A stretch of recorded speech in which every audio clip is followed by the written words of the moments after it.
Hi, my name is Mike, and I'm a design master at LEGO.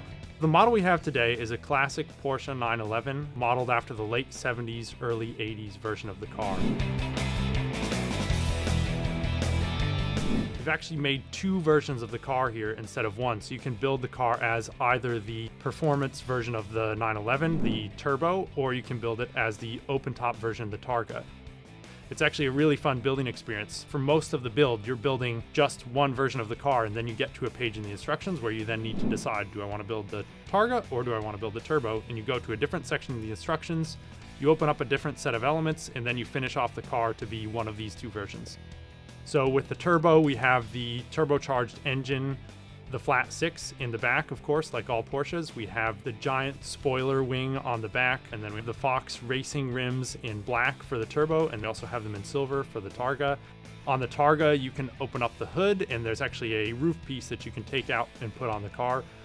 We've got really nice interior detailing with all of the clocks on the dashboard. We have used some of our nougat and dark orange colors to make some beautiful trim on the inside. The doors open, the engine compartment opens up, the hood opens up to reveal some storage space. The front wheels are steerable, linked to the steering wheel in the cockpit. This model started as a Fabulab project.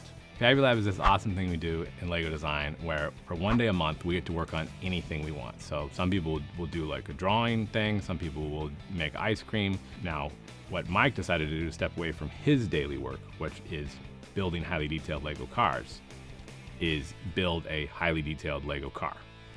And apparently that works for him. I don't understand it.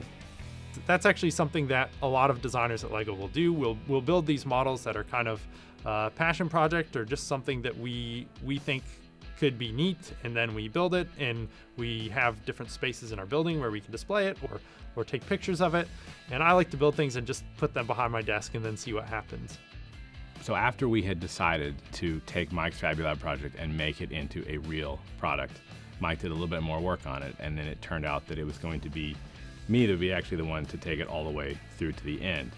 And I was really excited to work on it, and so I'm building and looking at it. As I get deeper and deeper into it, I realize that I absolutely have no idea what I'm doing with this model. And I'm just playing with it and trying to get things to work. And then Mike had come over and he was sort of telling me, like, I'm a little bit sad that I am not the one actually doing it. Can I be a little bit more involved? I mean, I didn't let him know this, but I could not have been more relieved. Like, this was a huge weight off of my shoulders to just sort of give it back to him. For me, that was really exciting to see this project that just started out as kind of a side passion thing now becoming an official LEGO model. This car is the 8th Porsche 911 that we've made at LEGO. We've made 911s in Technic, we've made 911s in Speed Champions, but this is the first time we've done it at this scale with this level of detail. For the development of this model, we worked very closely with Porsche to make sure that we captured all the correct details, all the correct proportions, all the correct lines of the car to make it as authentic as possible. When we were initially building the model, we were using our existing bricks to try to build the shapes of the Porsche, and everything we built with our existing elements just wasn't working. That's when I asked one of my colleagues, 𝗙𝗢, to come take a look at it. 𝗙𝗢's an element designer, and he's a huge Porsche fan. We've done two different new elements for this set, and then one of them was a triple bow that we kind of figure out we're gonna need for the back of the Porsche, be really true to the actual shape of the car. And Mike originally just took a cockpit and cut it in half, and I thought it was too edgy.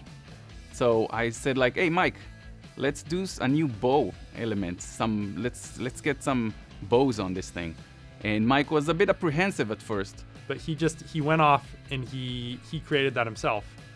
And a couple days later, he brought me the part and he showed it to me, and it just fit perfectly on the car. It really helped to just complete the shape.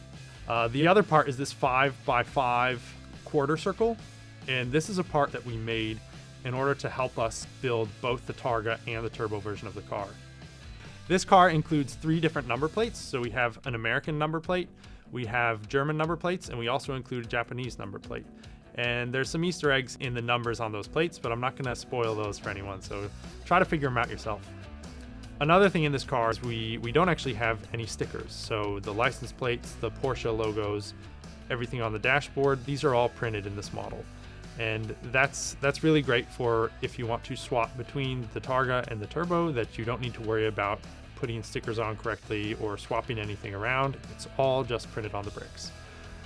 I have two favorite parts of this model. The first is the front bumper and also the headlights. The other part of the model that I'm especially proud of is the roof of the turbo. We built the back of the car at an angle so that we have a curve of the roof that matches up seamlessly to the curve of the back of the car, and I'm really proud of the way we've managed to achieve that in this model. I'm really excited for people to get their hands on these bricks and start building amazing creative things with them.